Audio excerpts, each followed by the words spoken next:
This is our St. Lucia. Have you ever wondered how we came to be St. Lucians? Have you? Okay, how about if I tell you a short story about us? What makes us who we are, our traditions and culture, especially our masquerade. Are you ready? Okay, here we go. I'm going to try to make this as interesting as possible. You know that everything that we do now has been influenced by what happened in the past. So I guess that is where I have to begin. In the past, okay? You know, we have a rich history colored by all those who came, right? Heard of Europe? Long time ago, between the 1400s and 1600s, people from Europe, mainly the English and French, came to St. Lucia to settle to make their own countries rich. There were many wars, and they needed money. Sugar made lots of money in those days, so the Europeans brought people from Africa across the Atlantic as slaves to work on the sugar plantations. Many died during the crossing, and they suffered even more when they got to St. Lucia. They were treated like property, not as human beings. But guess what? These Africans, our ancestors, were strong. That's where we get our strength from. At their moonlight gatherings during slavery, they planned to rebel, and they used every opportunity to fight for their freedom. They fought for a long time, and freedom finally came in the 1800s. So you see, everything that happened from the 1400s till then gave us rich traditions and culture and our life as St. Lucians. Moonlight dances, street performances during and after slavery. That's where our rich and exciting masquerade comes from.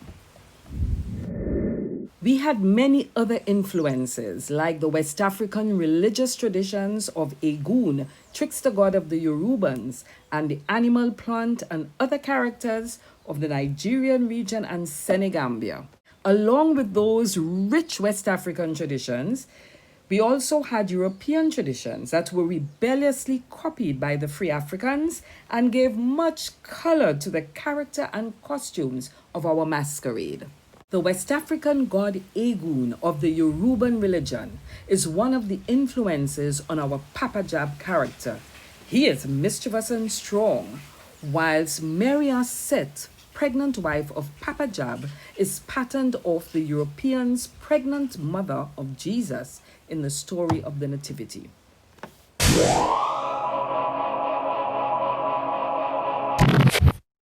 In St. Lucia's traditional masquerade, we have the animal characters, Cabouit and Cheval Bois, and our plant character is Pai Banan, patterned after our West African animal and plant characters. Our stilt walkers are Uncle Sam and Serafina. We'll tell you the local stories about them and Pai Banan another time.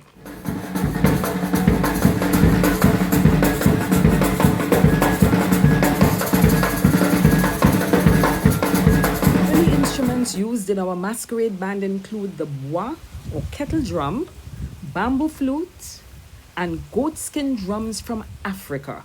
We can't forget those instruments, can we? They make such exciting music.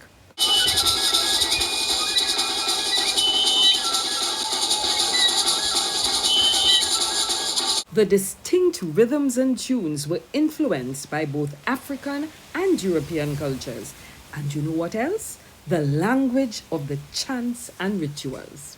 St. Lucia has two languages. We, Saint Licini de Lagage. Do you know them? That's right, Creole and English. Our Creole is a combination of French and African and became a written language in the 1990s. Papa Jab and his followers used Creole in their chants and in the exciting dramatic performances of rituals on the street.